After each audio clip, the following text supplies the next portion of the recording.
Okay, apparently we're live. Awesome. So, welcome everybody. Thanks for attending our first podcast. It's going to be the first of a new series, bringing on amazing guests to talk about their experiences in the film industry, predominantly, and computer graphics and visual effects. Yeah, it gives my great pleasure tonight to welcome Josh Hayes.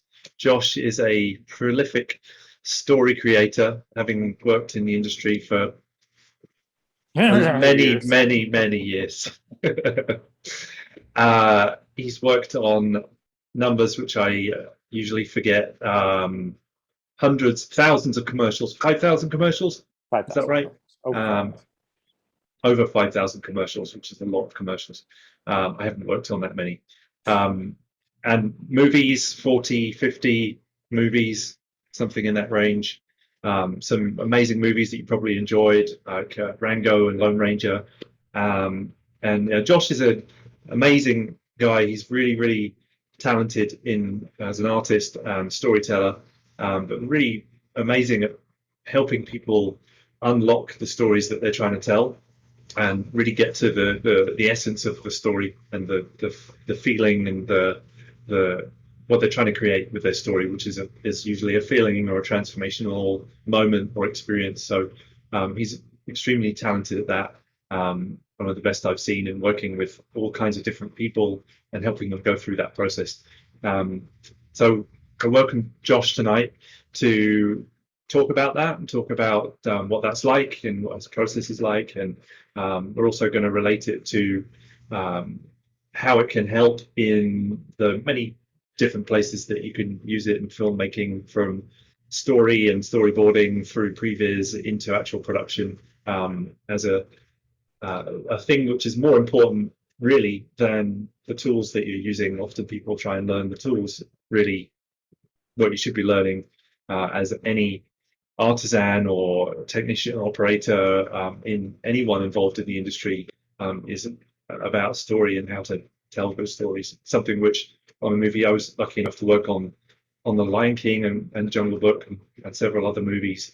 When we were lucky enough to be given the script, which is a complete working document usually, no matter which part of the movie you're in, it's really, really helpful to soak that in and understand it and realize, like, you might just be pushing some sliders around, but really you're helping to tell a story that's going to go and change people's lives. So yeah, anyway, that massive preamble. Josh, welcome. Thank you very much for joining us. It's a pleasure to have you here. It's a great pleasure to be here. I always love talking with you and working with you. That's great. You said you're going to have some amazing guests, so I hope that starts in the next podcast. Yes, we're trying to log them down, but so we'll lower the expectations to start, and then we'll go from there. exactly. No, Um, you are an amazing guest, and it's a pleasure to have you on. Thank you. Thank Thank you. you very much.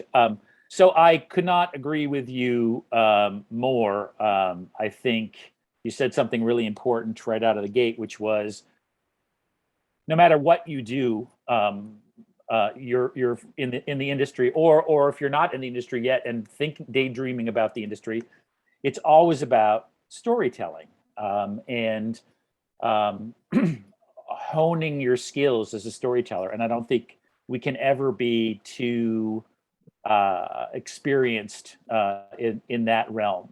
So always working on that, honing those specific skills, along with obviously whatever medium you work in. If you're a cinematographer, obviously knowing more and more about the technology and what's available to do what you need to do is crucial. If you work in visual effects, obviously knowing the software is crucial, but it still always boils down to story. And if the story doesn't engage people, then the rest of it doesn't really matter. So I think there's no doubt that focusing really on where you want to go emotionally is crucial. And in my experience with the directors, and I've worked with hundreds of directors, all different personalities, different experience levels, huge names that you've heard, people you still haven't heard yet, but probably will. And one of the things that I've really learned about that experience is, first of all, everyone has a unique point of view. Excuse me. And I think that's one of the things that you can never stress too much. I think sometimes people feel, well, it's just me. What do I have to say? And it's like, no, everybody has a unique point of view. I mean, there was a book that I read years ago called "If You Want to Write" by Brenda Ueland, and she was a teacher and a writer in the 30s and 40s, and this was when DNA technology barely existed. And she said, if you are telling a true story from your heart, there will never be another story like that, because there will never be another storyteller like you. So I really think everyone is an amazing storyteller. Whether you're a janitor someplace or whether you're Steven Spielberg, everybody has stories to tell. And I think the big thing is in those stories that we tell, whether it's across the kitchen table from your family, or on the screen, you want to connect with people. And the biggest way to connect with people is emotional. That's the thing that people will remember you by. And tell me this is not so. You've worked on a lot of movies, and are a huge fan, right? That's what drew you in the industry in the first place. Is if I asked you to name your top 5 movies, I'm guessing the reason that you love them so much is that they connected with you, made you feel something. Yes, they may have great effects or amazing acting or cinematography, but that probably wouldn't be the first thing that you would say. I'm gonna use one of your favorites. I know this about you. Let's talk about Jurassic Park for a minute. Yes, that's what got me into this mess in the first place. So you were hugely inspired by that movie. How many minutes of, this, right? How many minutes of actual VFX were there? Yeah, just a few. 3 or so. It's amazing still, because you think of that as being this effects movie. It was groundbreaking, and it brought realistic computer generated creatures to the world. They didn't really exist before. And people remember it for that, for one of the reasons. At least, especially people like me who got inspired by it and wanted to figure out how they'd made it. But I think another thing that really appealed to me about it was dinosaurs. I love typical kid. Loving dinosaurs is not particularly unique. But I did go quite far with it, and I became a fossil hunter and collector, and I just loved that kind of stuff. But then, even more than that, I really loved Michael Crichton's storytelling. I read the book first. I read all of his books, and what I loved about his storytelling was how good the character work was. The accuracy part of it. He was a scientist and really dug deep into his research and really found out a lot about the things he was talking about. So it felt believable. It wasn't complete. It was fantasy, but within the sort of believable realm. And it was dealing with issues that now make a lot of sense. The idea that, well, the one line that pops out for me the most, which has got nothing to do with computer graphics, is scientists were so preoccupied about whether they could, they didn't stop to think whether they should. And by the way, I sort of feel that way about visual effects, right? Me too. Right. Despite having based most of my this career in it. Yeah. Right. That it still needs to be motivated by something, and just kind of going, I'll just I'll sort of describe the shot, and people, if you've seen the movie, you'll know it is. And the director is an amazing director and had huge success. But this is a shot where you're following a bomb through the various decks of a destroyer during Pearl Harbor. And I was sort of like, why? I mean, just because we can, why? And I think that's really, you watch certain movies, and I think they run off the rails sometimes because they're so concerned with the visual effects, they've forgotten that there's a story in there somewhere. So I think that's sort of crucial. The first movie that I ever saw that made me go, I want to be a part of that, was Rocky. because I came out of that movie, right? I mean, if you've ever really seen Rocky, it's hard not to come out and go dun, dun, dun, right? It's hard. It makes you like, I can do that, man. I can totally do that. I'm going to go a couple of rounds with Apollo Creed. Yeah, you inspired me to watch all the rest of the movies. Actually, I'd only seen the first couple, I think, and then like back to the rest of the catalog after we spoke about it. And as I've shared with you, as are the strange things in Hollywood.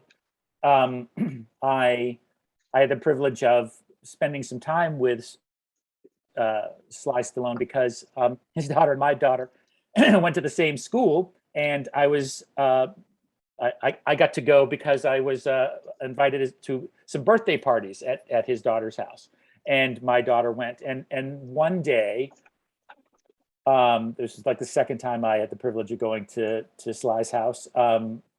He was just standing there, like watching the party happen, and all the kids were having fun.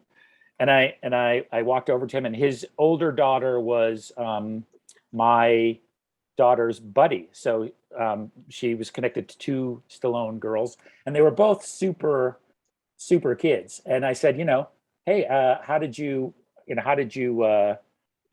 raise your kids so well, being who you are, with all of the Hollywood, hoopla that goes along with that. And he humbly said it was his wife, and he said, do you want to go have a cigar?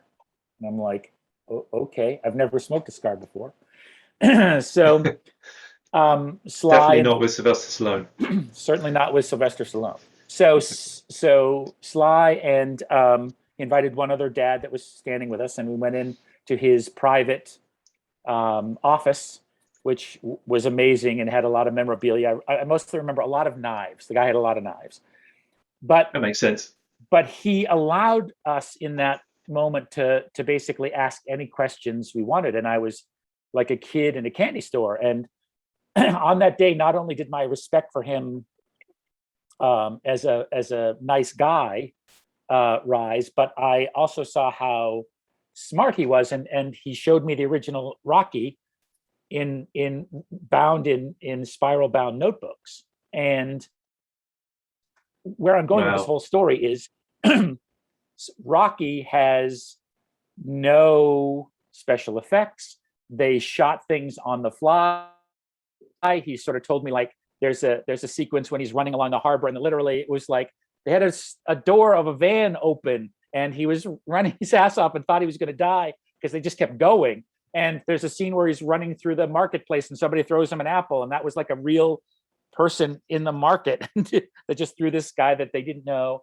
And so what made Rocky work? And I asked him, and I said, Sly, did you have any idea that when you were making Rocky, you were making Rocky? And he said, no.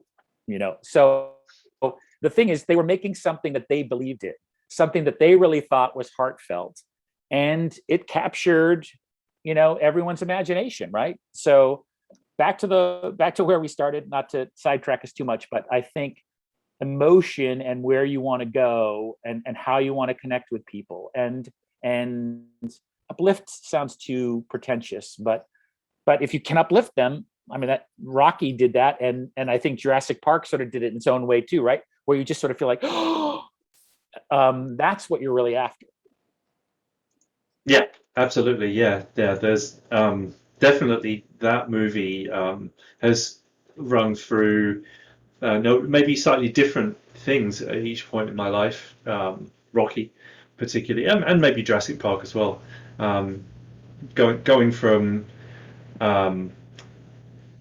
well, essentially now what I think of is his idea of it's not how hard you get hit, it's the fact you can get hit and keep getting up again, or whatever. It's something like that, Yeah. which is really inspiring to me, as somebody who's trying to continually push the edge of what I'm capable of, personally, professionally, and starting ventures and businesses and things. That really rings true for me because there are so many challenges in life, and I think it's a very classic story, which he was basically writing about himself Without in question. that movie and what he was going through at the time. to actually make the movie. It's very kind of meta in that way. 100%. That movie, but and the line that Rocky basically said, he just wanted to go the distance, right? He didn't care about winning. He just wanted to go the distance against the best. And I think that's sort of another sort of great sort of segue into some of the things that, right, in your career and in my career, we've worked with some of the best in the business, right? Whether it's cinematographers, actors, directors, whatever it is, we've had this sort of, those people, pass through as part of the process. And, I have yet to meet one of those people that really just didn't want to tell a really great story. And, you talked about this at the beginning. One of the things that I sort of feel is my job as a storyboard artist. I do believe I've cultivated pretty well over the years I've been in the business. 4 or 5 years that yes, doing four this, or 5 years. I'm just a very quick learn. And this is all makeup. I'm really only 24, but I just wanted to look more mature for the show. Is the idea that what is it that you're trying to say? So when I sit down with a director, any director, they have lots of ideas. Obviously, they've been thinking about this for a while, whether it's a commercial or a television show or a feature. They've been thinking about it for a while, and they have some real opinions about that. Sometimes they'll come in, especially in something like a shorter format, like a commercial, they'll have real ideas about equipment. We should use this kind of camera or a speed drone or this sort of thing. And I'm not suggesting for 1 second that they aren't, spot on with what they're suggesting, but I'll run them through the process as to why, where are we going, and how does your equipment support, your choice of equipment support, where you want to go. Again, going back to the two movies we've already discussed, both of those relied heavily on story to enchant you, and a lot less on the hoopla, the fireworks, the whatever, right? I mean, Rocky in particular had nothing fancy going for it. It was old run and gun filmmaking, and Jurassic Park, by today's standards, right, visual effects standards, would also be considered run and gun. They did a lot of things practically. They did not rely on visual effects the way other things did, and they told compelling stories that made you feel something. Yeah, I think they were quite smart to know when to back off into practical and what their limitations were. And I think that's something which often in visual effects is kind of glossed over a bit, because you can do so much more that you think you should. And going back to the line about Jurassic Park itself, the concept of creating a dinosaur theme park, maybe not such a good idea, And same with with visual effects. Often it's like it's okay to have entirely visual effects or computer graphics, and there's some movies that are made completely in computer graphics that couldn't be made another way. Particularly thinking of the Pixar movies, they're all entirely CG, and they still so that they don't have anything else. But they start from almost famously obsessing with the story for a very long time, crafting it and working with it and waiting until it's something that's really unique and special and has magic in it before jumping into the next part of the process and actually which is why I used to teach an Adobe Illustrator class, and the youngsters in the class wanted to immediately go to the software and start creating stuff, and I would make them sketch on paper what their ideas were, because I think in my own, I use Photoshop and Illustrator and InDesign, and I've worked in Unreal Engine and a few other programs, and I think the thing is that I don't want to get limited by how I know how to use the software. I want to take an idea I have and force me to use the software to elevate the idea to where I want it to go, as opposed to going, well, I only know how to use it this way, so that's how I'm going to do it. Right. So I think and you and I have talked about this before. You know, I had the great privilege when I went to art school of a teacher that I had that I really respected, a highly flamboyant teacher who was just beloved. And at one point we had sketches up on the wall, and this was the first day of this illustration class. And I don't know whether he really had it in for me or just it was luck of the draw, but he took my Probably. now. He took my sketch off the wall, stomped all over it, and then put it back up on the wall. And all of our mouths were agape, none wider than mine. And he said, "These are all ideas. God willing, in your life, you will have millions of these. So don't treat them as if they're your baby." And Right. that was really helpful for me. And I also had a dear friend that always sketched in pen. He never did in pencil, and I stole this from him. And now, whenever I work with a director, I sit there literally with a pad of paper and a pen, and old school, and I sit there and I thumbnail things out as we're talking, with no concern, right? In the sense of, I put down whatever I sort of feel is right and rough things in, and I'll be, my favorite line, or the line that you'll hear me use again and again, something like this. And they'll be like, yeah, or no, bigger, no, I was thinking a wider lens, or, further back, or that's shite, or whatever. But at least it gives us some place to start with. And it was a throwaway. It was not something I labored over too long, or went, hey, hang on, I'm going to sketch this, and then I'm going to go into Photoshop and make it all beautiful and bring back to you. Ideas and idea exchange should be, in my opinion, quick and clean and honest. And that I always felt this way as an illustrator, that lots of times when I went to a finished illustration, it lost a little life, because in the sketch, it was just about sort of getting it down. When I was going to the finish, I was worried about the world thought of it. I would feel like, hearing you say that again, I feel like I wish I'd had that experience, going through doing pre-production on my own ideas, my own short films, things I was working on. Particularly early on, I would rush through the pre-production far too quickly and get it down, because it wasn't my expertise, drawing, and I felt like, now knowing a little more, especially having met you and learned a lot from you about this, not worrying too much about that part, and just letting the ideas come through, and also being happy to share them with the right people, but not get too attached to them. I think that was my trap, I guess, early on, particularly, was getting stuck with those ideas and just thinking either like I didn't want to have to tear them up because I was attached to them, or just not understanding how to do that, or feeling like, oh, that's the idea now, okay, it's down, that means that's it. And it's taken me a lot longer to learn that. So I think it's really cool that you had that, even if it was a painful experience. It wasn't that painful. I was only stunned for a day or so. It only took 15 years of therapy That's right. to weed it out. Well, 20, but who's counting?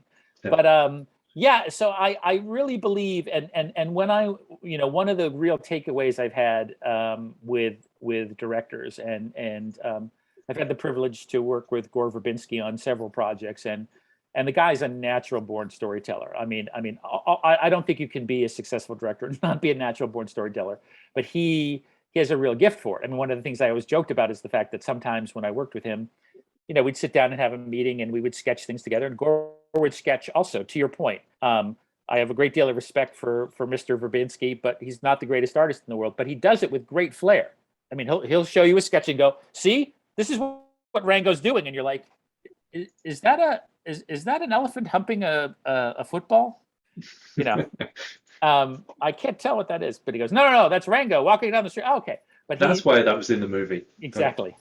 He's very clear, and he also seems to have like a photographic memory for things, because sometimes I would meet with him, and I would think I was smarter than he on some level or whatever, and we'd sketch. So we'd walk through things, and then a few days later I'd have to present my frames, and I go, yeah, I don't think you need this shot, to myself. You don't need this shot. And I would keep it out, or I'd draw it in my own way or whatever, and he'd be like, where's the shot I asked you to draw about the blah blah blah? And I'm like, how do you remember that you're talking to other storyboard artists, and it was a week ago. How do you know that? But it's like he's already seen it in his head. And he was a guy very much, whether you like his work or don't like his work, he really wanted to enthrall people.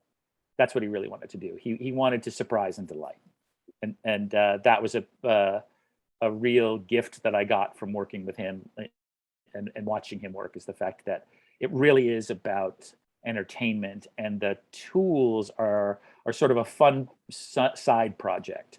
And he loved like talking with, if you can do it practically, and I will say this, nothing against visual effects, but if you can do it practically, there's a certain honesty about it, where I sort of feel like Unreal Engine in particular works. I just worked on a huge Coca-Cola commercial. It's still in process, but so shh, don't tell anybody.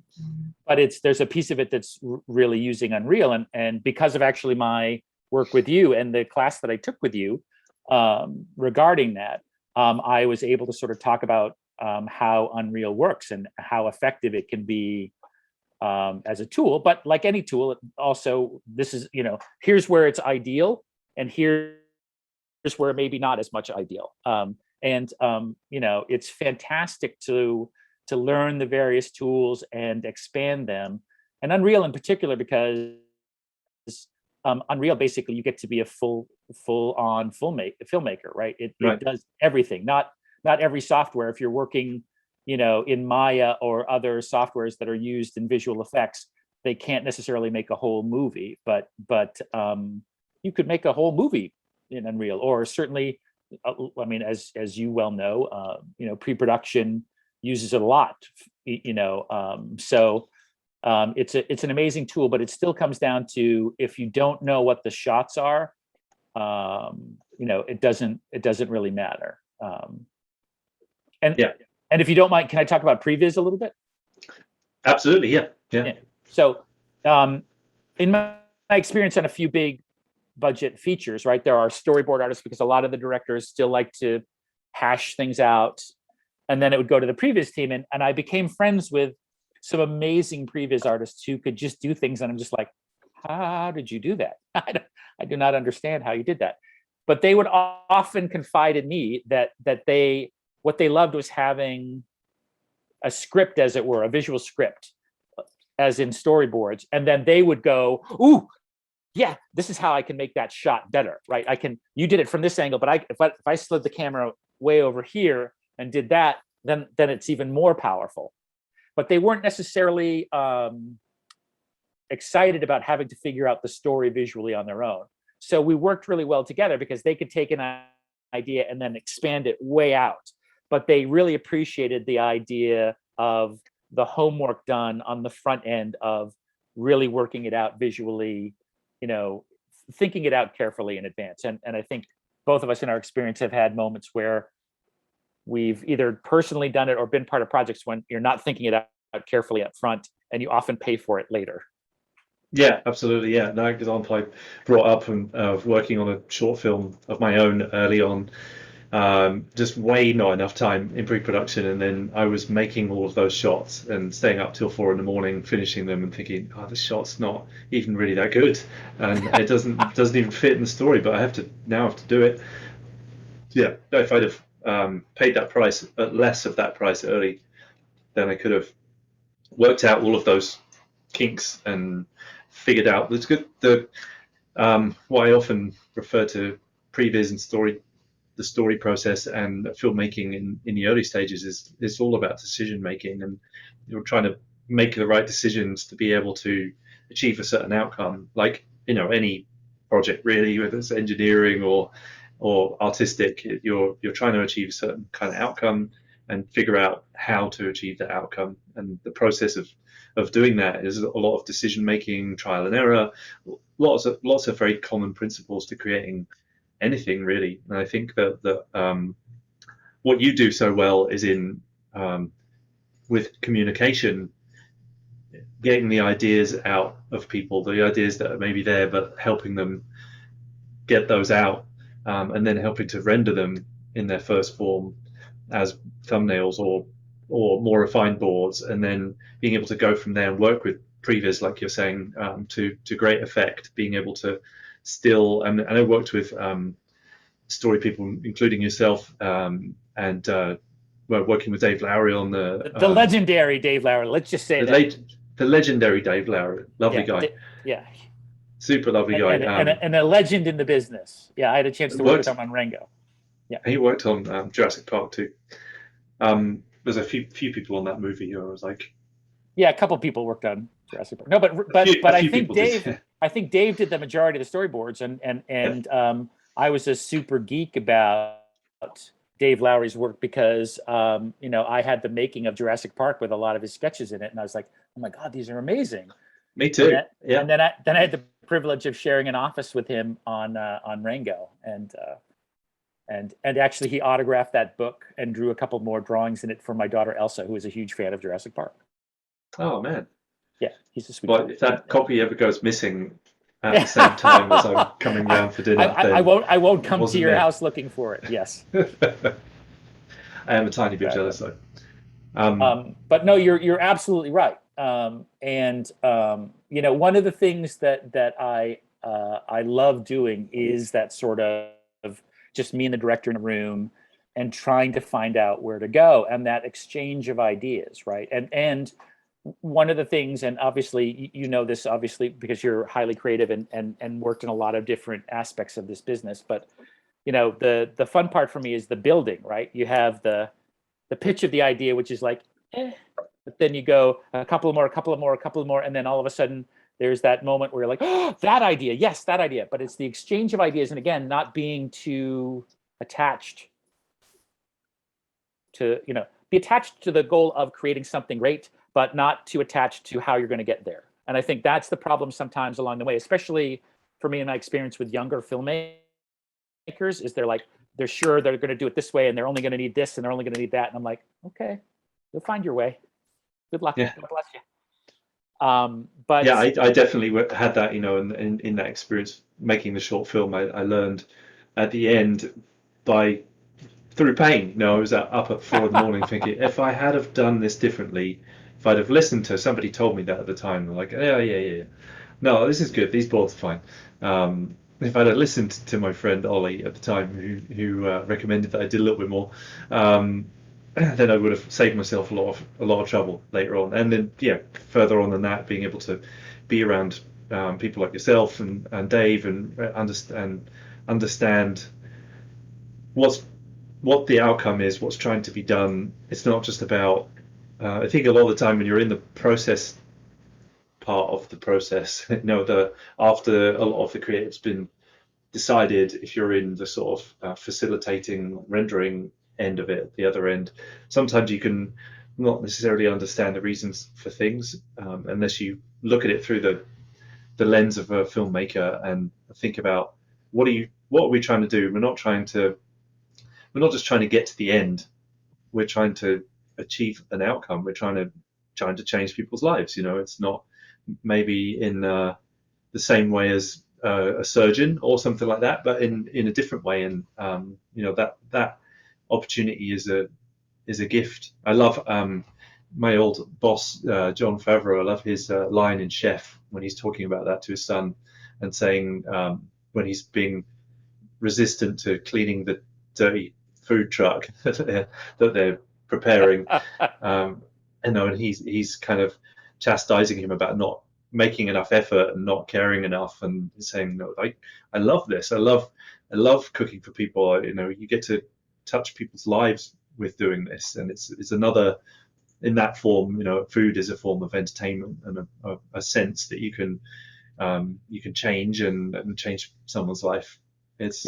Wayne Dyer said, it is always in the service of others that we find the bliss we are seeking.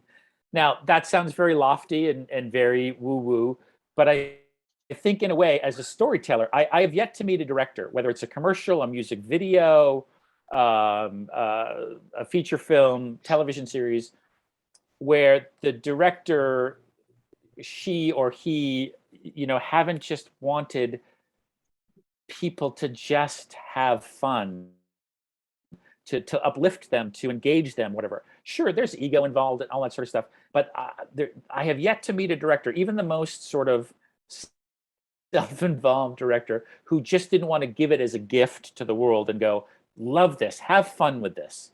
And I think that's one of, again, the most crucial things in all of this is, as you're doing this, really think about your audience, right? They don't care about, what is it? When you go to a restaurant, you don't want to know the process. You just want the food to be awesome. You don't want to know how hard it was, whether they had to, go to the Himalayas to actually get the Himalayan salt, whatever. You just want the food to be delicious. And I think that's the thing where sometimes as artists we're like, but look how hard I'm working and look at all the stuff I'm doing. And it's like, yeah, great. Congratulations. Yeah. Look how technically brilliant it is. Yeah, exactly. Yeah. Do you see what I did? And by the way, that's perfect, right? So all the geeks, right? We all have my wife is a makeup artist, and when she's watching a movie, she's watching it through the eyes of a makeup artist and seeing the amazing things or the mistakes. And as a storyteller, I'm sort of worried about where the story falls apart, and that sort of thing. And I'm sure as a VFX expert, right, with years of experience, you've sometimes watch and go, well, that's not rendered very well or whatever. But yeah, I think again, it still all comes down to the front end. I was just going to say to that point, sometimes I'll watch it and think, oh, that wasn't rendered that well, and then also think, and I don't care. It's amazing how when you obsess about it, that it can become the be all and end all. I've definitely had directors that have, or supervisors that have kind of fiddled around with little tiny bits of the frame, and in trying to compensate for what was something much bigger than that earlier on in the process, whether it was actually, we don't need this shot, or this shot is being shot for the wrong angle. I remember the commercials and movies and things where we're just there spending hundreds and hundreds of hours just throwing everything we could at the shot, and all it really needed was the wrong camera angle. Just shoot it down here. You don't have to do anything else. We do adding explosions and dust and kitchen sink and film grain and just panic chucking stuff into it instead of taking a step back and being really honest about it and going. But I think that's the thing that misses. So one of the things that I always laugh about is like invariably on a commercial, say for example, right, where storyboards are king, right? Storyboards is the visual agreement that a director gives to the agency and the client. So storyboards are always used in commercials. Other mediums, not necessarily always, but certainly in commercials they're always used. But the thing that I find is funny is, like you're saying, some of the obsession. I'll be obsessed, like, why is that girl wearing a blue sweater? She'd be wearing a pink sweater. Well, she's in the deep background. Actually, the camera was only on her for a split second, then we pan over to the product. No, why? And they'll spend hours dickering over that. And I think to myself, if somebody is going to be sitting at home observing the girl in the wrong sweater, then we have a lot more to worry about in this commercial. Or to humanity in general. Yeah, in general. So and as you said, right, there have been movies that I've seen where the budget was nothing and it's totally sucked me in. And there are movies that I've gone to watch that are hundreds of millions of dollars and have just been like, is this thing almost over? So it really is about engaging the people, and that comes down to your emotional awareness and then where you want to go and being clear. You and I have talked about this before, right? That I've always I use the metaphor of the TV show and the movie Friday Night Lights, where you have the football team and their mission statement is on the door as they're walking out and they slap it, so clear hearts, whatever it was, I can't remember exactly, but it's like, if your mission statement is engage and enthrall your audience and give them something they've never felt or seen before, and you paste that up, then everything that you're doing, from how you're breaking down the story to the visual effects that you're doing, should support that. Yeah, absolutely. Then I'd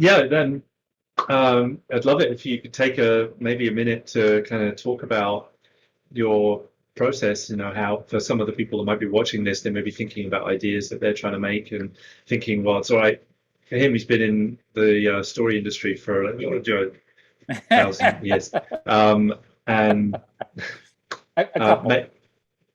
2 or 3 years exactly. So Yeah, I was wondering if you'd be able to kind of like, I know that there's no sort of formula to this necessarily, but I know that you also have an approach. So Yeah. Formula, no, but definitely I always start with where do we want to go? Not I don't care about the shots, whether you're talking about it from a story standpoint or an emotional standpoint. I want to know where we're ending up, because then we'll find our way of how to back into that. I don't at the beginning, when we're talking about, well, this is how we're going to start, and it's going to be this huge crane shot, and we're going to do this. Okay, I'm really excited about all of those things. I just want to know where we're going, because I want to make sure everything that we're loading on the front end is pointing us in that direction, supporting that idea. And again, because of the fact that I feel cheated when I go to a movie and I don't feel anything, scare me, make me laugh, make me just amazed or whatever. But if at the end I just kind of go, huh, I really want my money back, and there's no working around that. So yes, I sit down and I start with where do we want to go, and then I start talking about sort of the emotionality of it, and then what shots evoke that emotionality. And there are a lot of famous directors along the way that knew this consciously and or intuitively. Hitchcock, when you bring the camera down to the floor. I used to thought, when I was first seeing Hitchcock movies as a somebody interested in film, I was like, oh my God, that's so cool. He brought the camera down on the floor. Oh wow. It's like, but he wasn't trying to be cool. He was evoking an emotion, and that where you put the camera and how you move the camera is completely evocative of how you make people feel, right? If you put the camera looking down on somebody, that gives you a different emotion than when you are looking up at somebody, right? That's all heroic. This is sort of like, you're sort of in the power position. And if you watch that, right, if somebody's talking to Batman is always lower angle, and the person he's talking to, you're always looking down on them. And those are all things that evoke emotion, and they're all very conscious choices. And I think, filmmaking, especially sequential filmmaking, I mean, storytelling, which filmmaking is really about how shots bleed together to make you feel something. And one of my favorite things in this industry is the fact that, people get excited about words on a script. Oh, this is going to happen, and this is going to happen, and they'll be, one of my favorite things is, I worked on a film project where literally at a certain point it says, and the best car chase scene ever ensues. And I'm like, really? How much money did you get paid for that, Mr. Academy Award winning screenwriter? I'm like, really?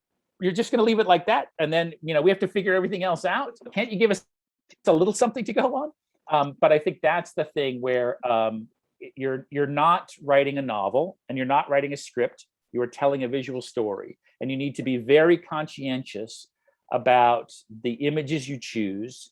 And because it's sequential storytelling, how do those images work together?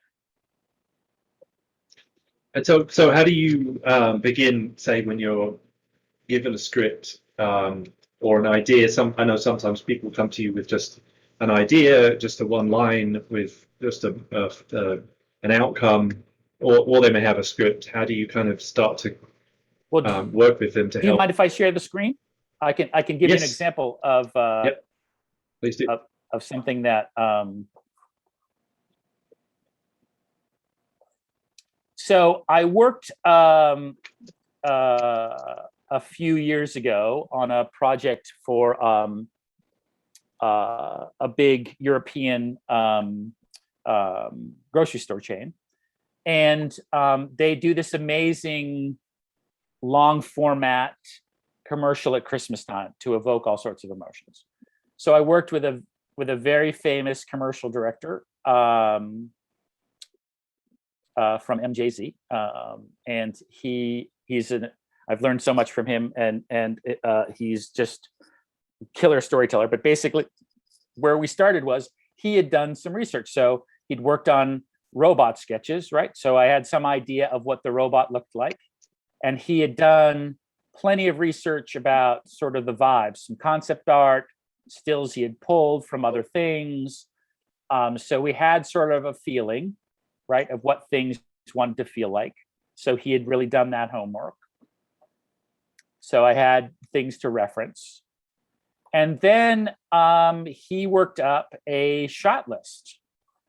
And not every director does this. Sometimes I'm literally just brainstorming with the director. And as I said before, the director will say, I'm thinking of an extreme close-up of the woman. And I'll be like, okay, extreme close-up of the woman.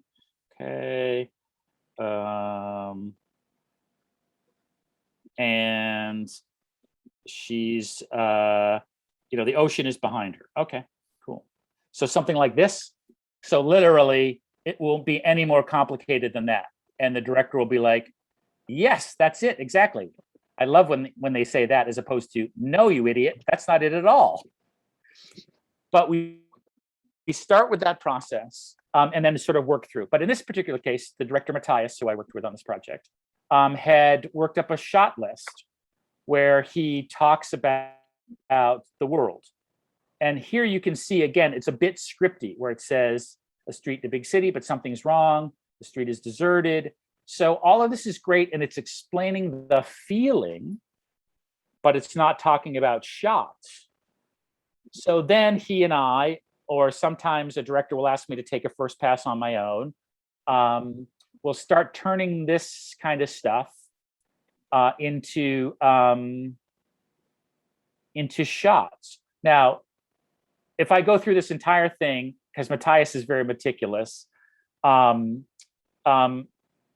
this really doesn't describe a shot. A shot for me needs an action and a camera angle at the very minimum. So what's happening in the scene, and what is the camera doing? What's its lensing? Is the camera moving? That starts to describe a shot. Telling me how pretty the street is and that there are leaves blowing is not describing a shot. So at this point, you've basically got some reference. You've got some word reference and you've got some visual reference, but you don't have your shots. I do not have a shot. So he and I would talk about this, or he would just sort of go, the basic thing. The robot needs to get from here to here. Here's what I'm sort of thinking. Take a first pass. So, for example, if we were introducing the robot, in this world, I would use the reference that he is given me, and then both in the robot and in the world, I would sort of work up something, and I use a lot of tricks from animation where things that are darker, are closer in the foreground, and you start losing detail as you get further away. Obviously, things well in the work that you do. But the thing that I would do is, say, for instance, for this first shot, is I would go, okay, there we go. So and it wouldn't be anything more complicated than this. So it would be like, so here's your foreground building, here's the buildings across the street, there's your little robot moving down the street. Now, the thing in having worked in Unreal in your class that I wish is, I've been doing this for a while, so I can start to see how, in my head, I can start seeing things a little bit, but I really wish lots of times, especially when things get complicated with camera movement in a space, I would love to set it up in Unreal and move the camera around and see how it looks, instead of trying to imagine what that looks like in my head. It just so happens. Yeah, perfect. Here, I'm going to stop sharing. Just so happens, I happen to have a scene right here in a street in Unreal that we can do that with. What are the chances? All right, here we go. We'll share screen. Okay. Can you see that okay? Yep. Awesome. Okay, so yeah, in this scene, I've basically blocked out a simple street in Unreal. I haven't gone to too much trouble with the buildings. Obviously, they're just big cubes. Put in some very rough indicators for maybe some cars that we could move around, a little bit of sidewalk. But really, it's just kind of blocks. And the cool thing about that is that it's really easy to kind of grab one of them and move it around and to the point earlier, not have to care about it. And you don't get too attached to it. What happens a lot when people throw pretty things in straight away is they get attached to them and they're like, no, we can't move that. It looks nice. Whereas you kind of should move that. I spent 5 hours rendering that tree. That tree's staying right there. Yeah, exactly. So yeah, in the scene, we've got a simple mannequin and some cubes that I laid out, and this is the process that I use for doing filmmaking and what we teach in the class as well. So this approach allows you to be really loose and have your camera here. We can push into looking through the camera. So I can also jump into this camera and use this to frame up, maybe start from that position of the close-up that Josh was talking about and say, okay, that's where we are in that shot. That's what we're looking at. We're ignore the fact that it's not liking me and popping out. Anyway. Well, I don't like it that much either, so it's still okay. Sorry, I'm just going to jump out of it. So yeah, we can frame this camera up and start looking at this, which is where the storyboard frame got to, and now, to your point, you can say, okay, that's interesting.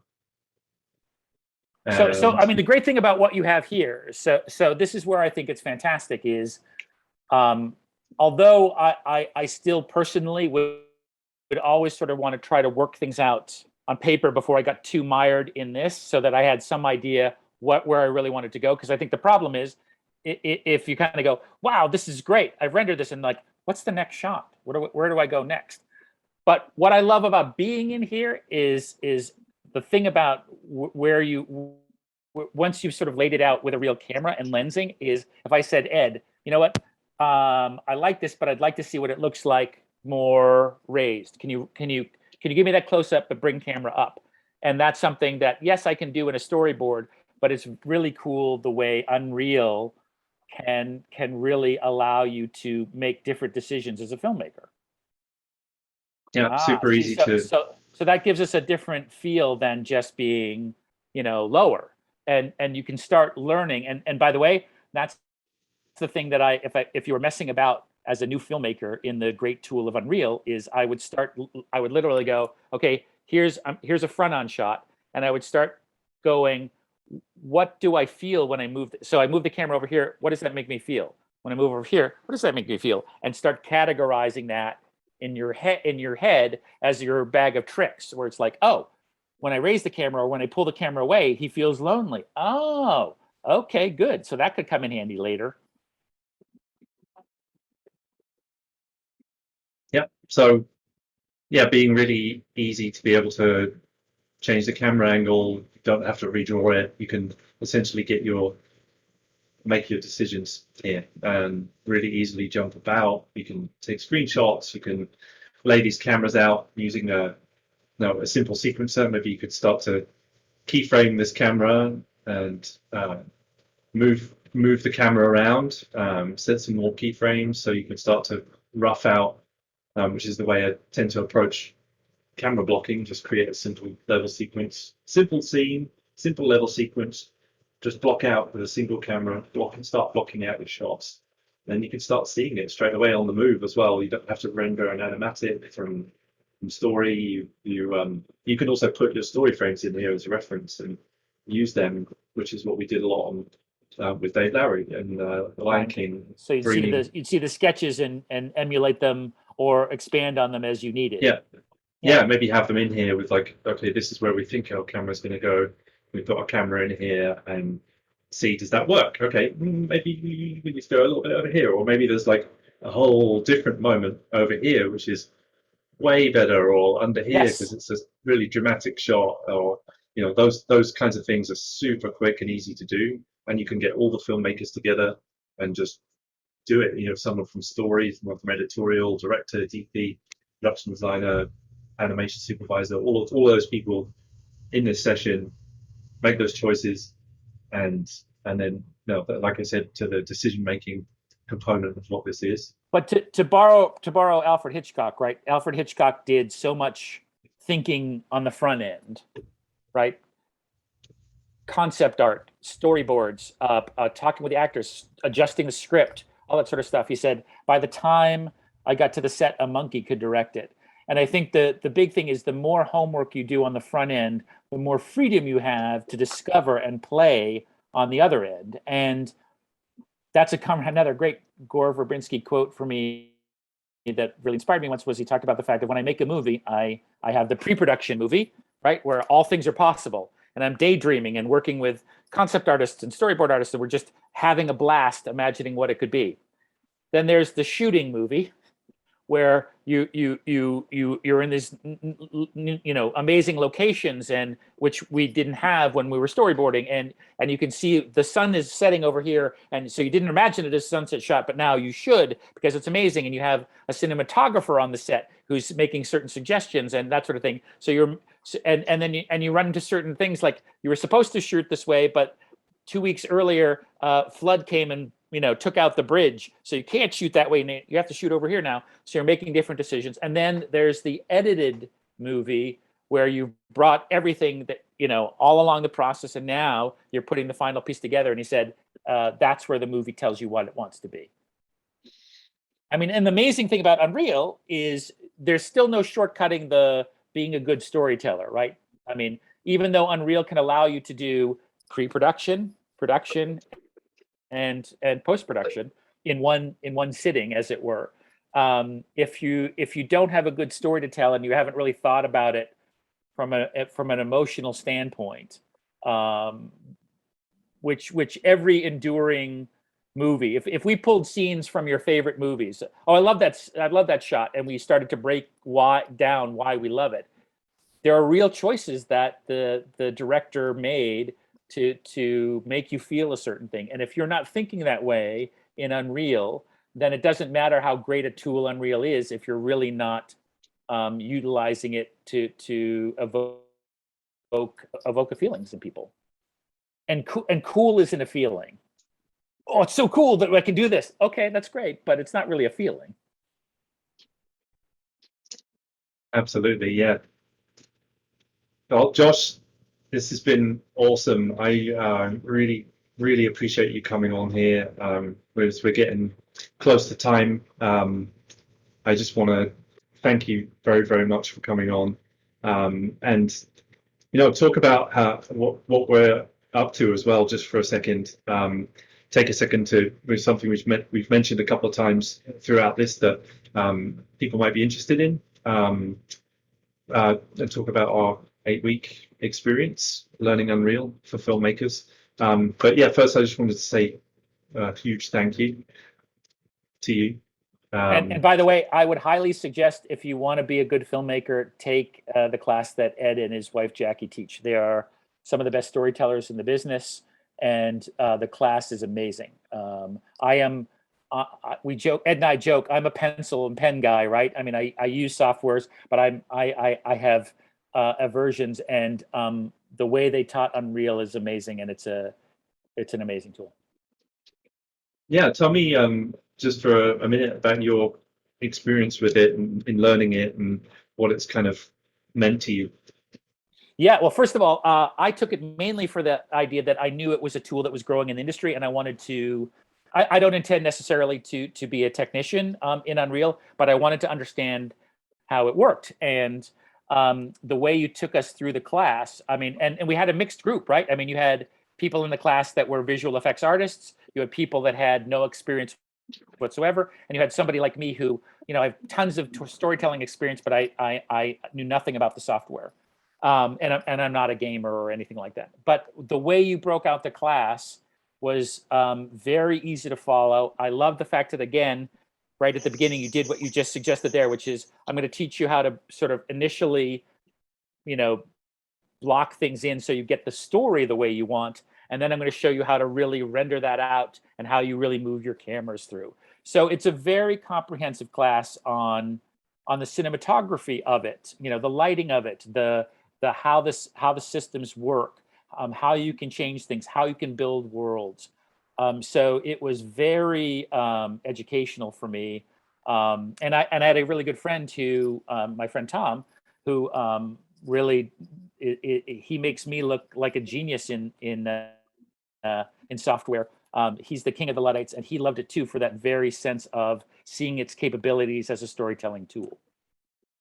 Thanks for sharing that. Yeah, and it's been really awesome working with you in it, and also now amazing to welcome you back as someone who helps in the process as well, and being there for people in the early stages and helping them go through the experience as well, helping them with their I mean, we're friends, but I definitely don't want to ruin my professional stature supporting something. But this is it was an amazing class, and again, I have the greatest respect for you and Jackie, and you guys really run this class amazingly well. And I think anyone who's just interested in both storytelling and where storytelling is going, even if you don't want to be a technician, having this in your back pocket is only going to make you a better storyteller. Thank you, Josh. I appreciate it. It's something we pour our hearts into and are really passionate about. And I just wanted to share a couple of things about it while we're on the subject. I won't take up too much of your or anyone who's watching's time, but just to share a few quick details on our upcoming classes. We keep doing them every couple of months. So our mission is to help people learn virtual production and CG in a supportive environment for less cost and more industry relationships than going to a university might do. We predominantly help filmmakers and visual effects artists and people who are keen on getting into the industry get more experience, learn Unreal if they haven't used it before. So I'll just give you a few details. We've had plenty of people with intermediate level skills take it and learn more. We teach from filmmaking principles like we've kind of gone through here tonight. There's a little bit about myself, and I've been in the industry 15 years and worked on some cool stuff like Jungle Book and Jurassic World, and some childhood dreams have come true. Lucky for me. I've also been a teacher for a number of years. Jackie she's my wife and our assistant instructor. She's been in the industry longer than me, and has a resume longer than mine, and she's amazing. I'm very biased, but she also has gone through the Epic Fellowship, worked in real time for a couple of studios, and is here as assistant instructor. We've had lots of different people, as I said, take the class: heads of studios, senior artists. So 5 people who have taken the fellowship, some CG supervisors, VFX artists, directors, DPs, camera people, art department, lots of educators and some college students as well, supplementing their learning. So there's a little quote here saying, "Believe in yourself, you're braver than you think, more talented than you know, and capable of more than you imagine." And that certainly speaks to my 14-year-old me who was dreaming of working on Jurassic World, and took about 20-something years to get around to it, but it happened. It's true, and part luck, but mostly hard work, commitment to an idea, and an outcome. We usually have 4 guest speakers come in. We have story, virtual production department supervisors, virtual production lighting specialists, and many more.